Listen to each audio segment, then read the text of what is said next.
ازيكم يا حبايب قلبي؟ عاملين ايه النهارده؟ ان شاء الله هنعمل مع بعض احلى صينيه سردين بالبطاطس، وهنروق كده على الصينيه علشان تطلع جميله. تعالوا اقول لكم المكونات. اول حاجه، ده نص كيلو سردين. انا نضفته وفتحت البطن بتاعته، نضفتها كويس وشلت الراس وحطيت عليه ملح وليمون.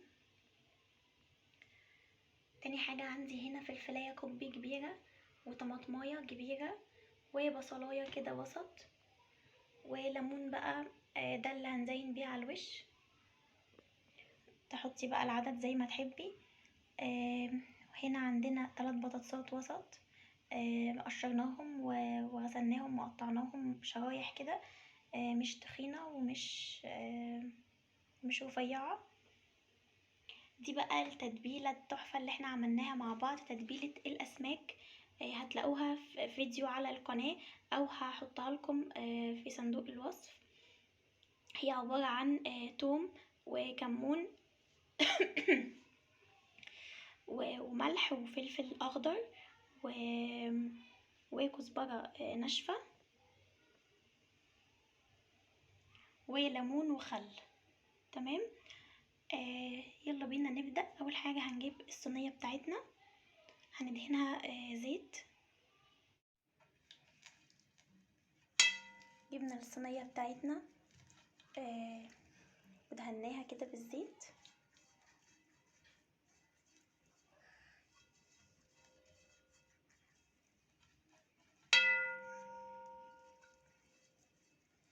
هنرص بقى فيها اول حاجة هنحط البطاطس.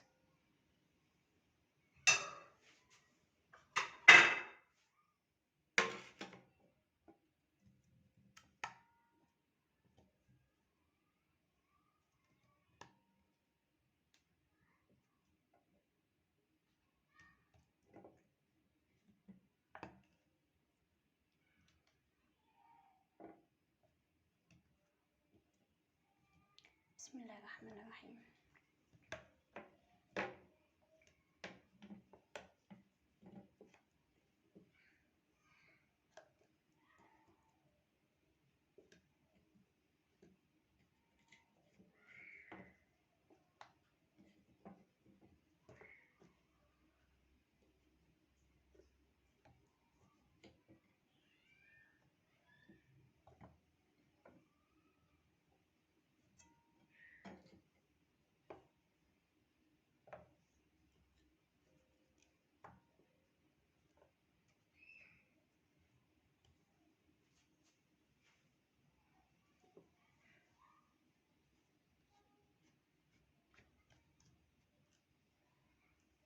تمام يا بنات،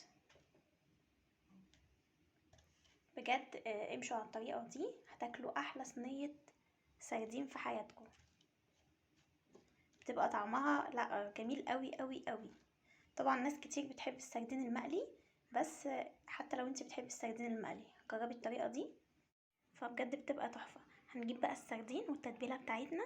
هنجيب سردينية سردينية كده، نغمسها كده في التتبيلة، ونحط في النص في البطن يعني بتاعتها، مكان البطن كده.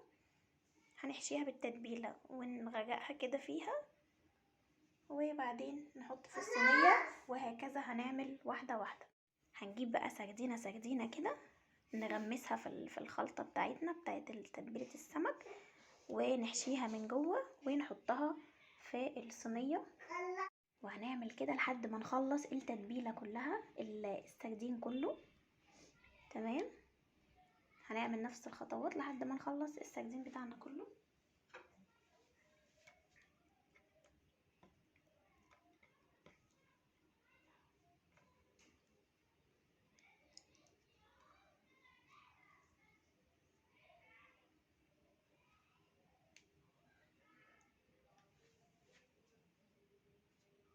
مش هقول لكم بقى يعني ايه شكلها جميل قوي وطعمها هيبقى احلى. جربوها وهتدعولي.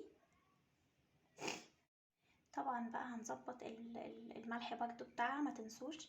هنحط الملح على البطاطس وبرده هنحط من التتبيله على البطاطس كده بالفرشه علشان تشرب برضو من التتبيله، وبرضو بقيه التتبيله اللي هتستنى منك هنحطها على الوش.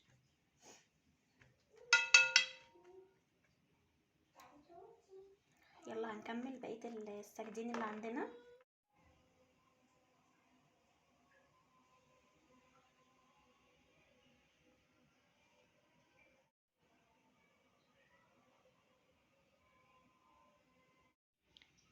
كده احنا خلاص رصينا السردين بتاعنا. كده احنا خلاص رصينا السردين بتاعنا. هنحط بقى باقي التتبيله على الوش كده، ندهن بيها وش السردين بالفرشه.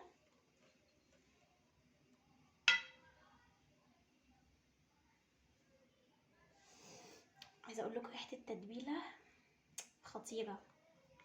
ان شاء الله هسيب لكم الفيديو بتاعها في صندوق الوصف.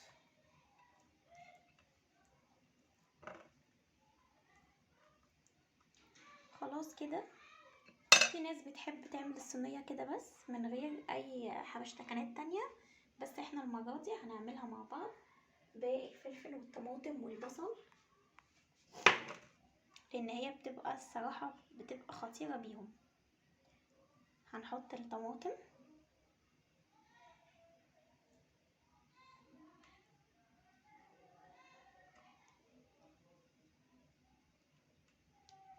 وبعدين هنرص الفلفل.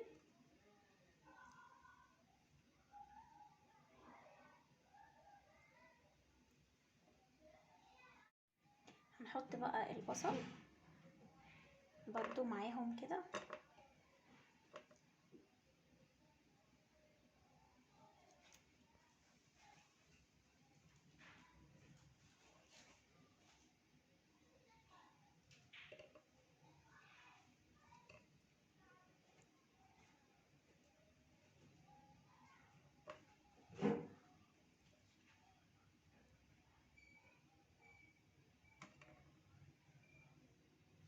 ما شاء الله شكلها من قبل ما تدخل الفرن.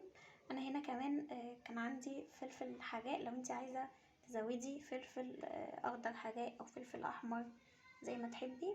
انا قطعت كده حوالي نص فلفلايه وهحطها كده عشان الصينيه تبقى سبايسي وحلوه. بعد كده بقى هنزينها بالليمون، او ممكن قشر الليمون اللي انتي عصرتيه على السردين ممكن تحطيه من فوق. بس كده. يا رب تكون الوصفة النهاردة عجبتك. هنحطها في الفرن، بتقعد حوالي نص ساعة. هتشوفيها كده لما تلاقي السردين اخد لون وبدأ ينشف شوية. ما تسيبوش طبعا ينشف خالص، انت هتعرفي ان هو استوى لما هتلاقيه بدأ ينشف شوية كده وخد لون بسيط من فوق. هتشوفي بقى عايزة تشغلي الشواية اوكي، عايزة تاكليه كده عادي تمام. ان شاء الله لما يطلع هوريهولكم. لو اول مرة تشوفيني انا ايمان نصار، ما تنسيش تشتركي في القناة ولايك وشير لو عجبك الفيديو.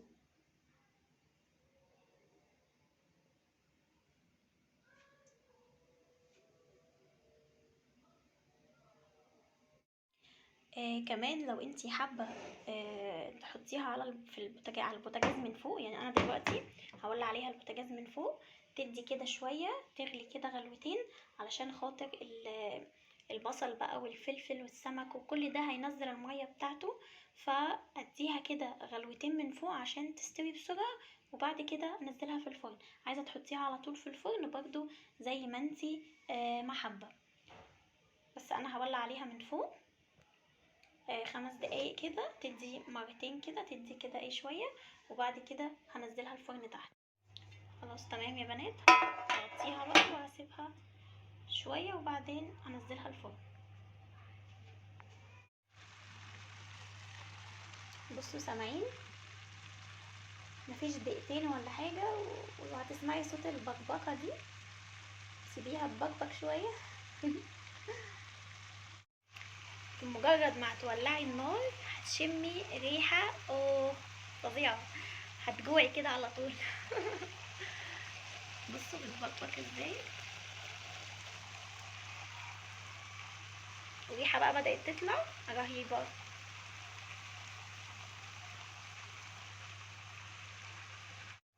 نسيت اقول لكم، لو عايزين برضو تحطوا على الوش كده رشه زيت،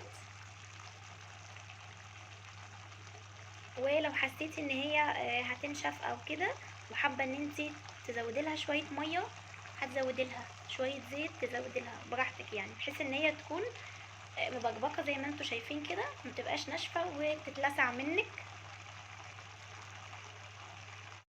حقيقي لو جربتوا الطريقه دي مره مش هتبطلوا تعملوها بنفس الطريقه، من حلاوتها وجمالها وسهولتها.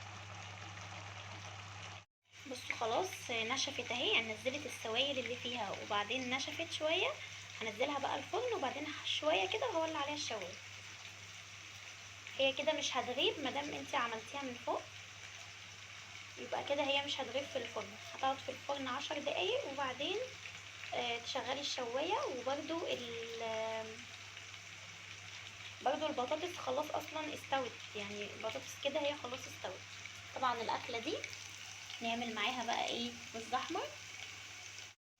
في ناس بيحبوا الاكله دي مع الرز الاحمر، وناس بيحبوها مع الرز الابيض، وناس بيحبوا ياكلوا السردين اصلا بالعيش، فكل واحد ومزاجه بقى.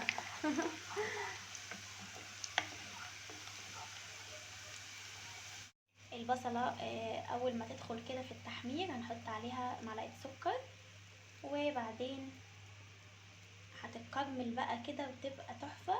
بعد كده لما هتاخد اللون اللي احنا عايزينه هننزل بالميه بمقدار الرز، او لو الرز عندك بيشرب ميه هتزودي الميه بتاعتك حسب الرز بيشرب ميه قد ايه. طبعا انت اكيد بتبقي عارفه نوع الرز اللي انت بتعمليه بياخد ميه قد ايه، لان بتختلف حسب النوع برضو عشان الرز يطلع معاكي جميل ومظبوط.